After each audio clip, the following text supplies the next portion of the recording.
Let us define the decision support system.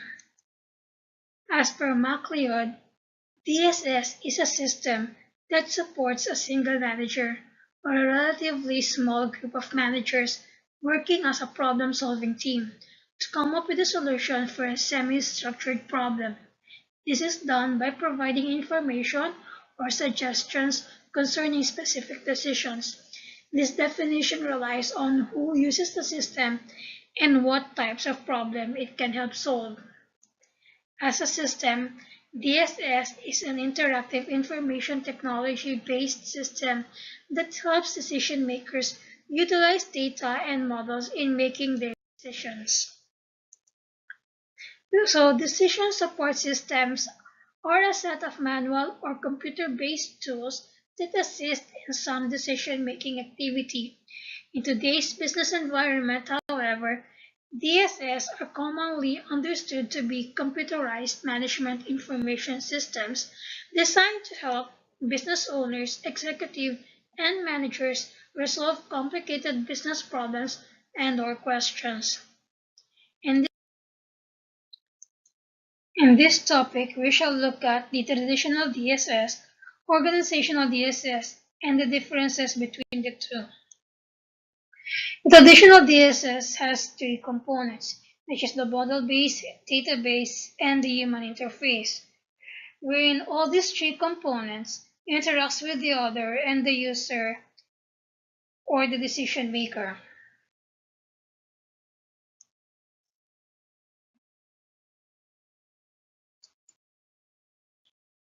A model-based component contains the models which are used as basis for generating information for decision support.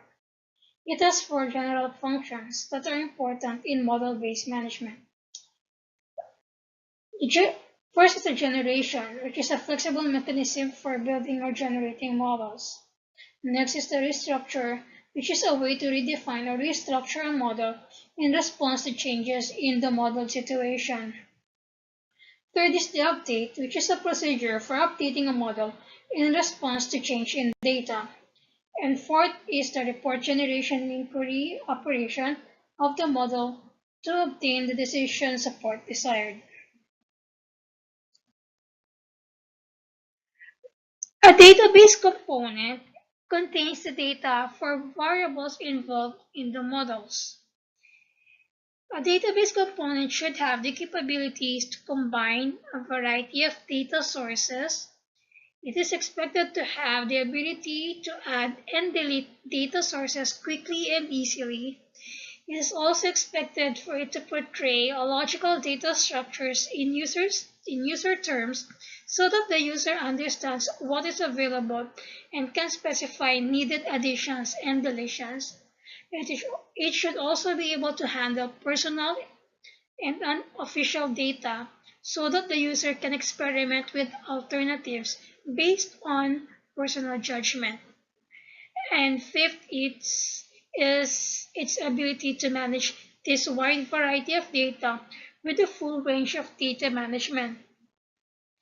These operations in database may include the dictionary operations, which use the catalog data in the database, the create and delete operations for adding and removing of objects in the database, the update operations, which replaces the values in the database, and also the query operations.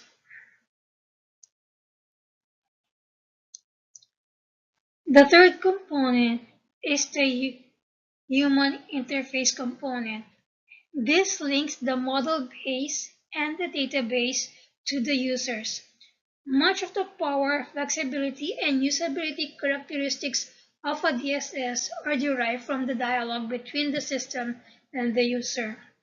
The desirable capabilities of DSS to support system-user dialogue are ability to handle a variety of dialogue styles, like for example an input box or a drop-down list or a radio button.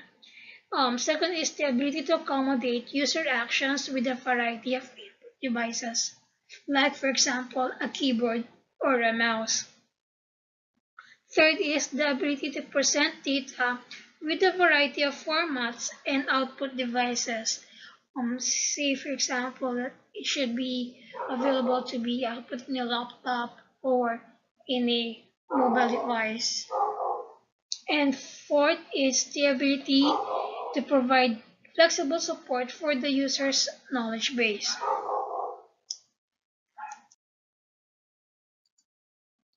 Let us look at the organizational DSS. It is a system used by individuals or groups at several workstations in more than one organizational unit who make varied decisions using a common set of tools. So it has the same components as the traditional. It has the database, the model base, and the human interface. But only it has the addition of the network or the LAN or WAN.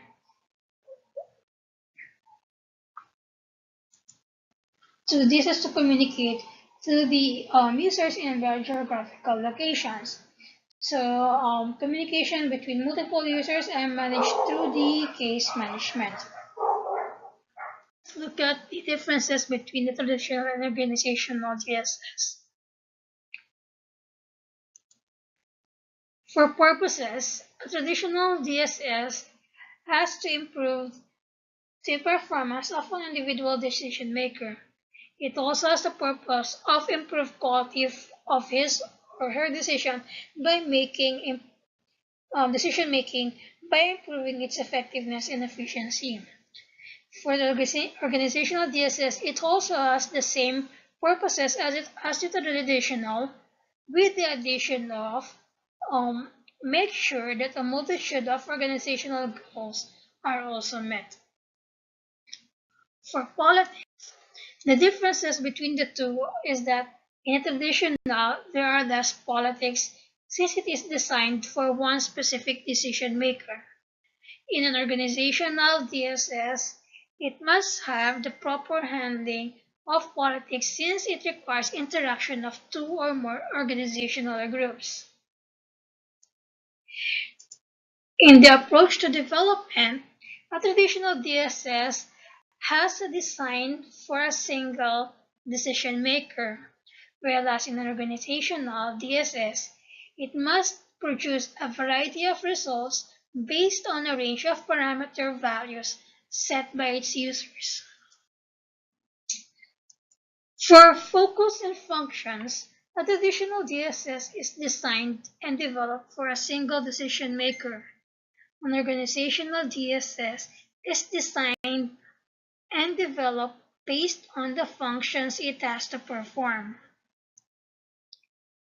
And also the components. So in a traditional traditional DSS, it has the model, database, and human interface. Whereas in the organizational DSS, it has the additional of a network, which is in the form of a LAN or WAN.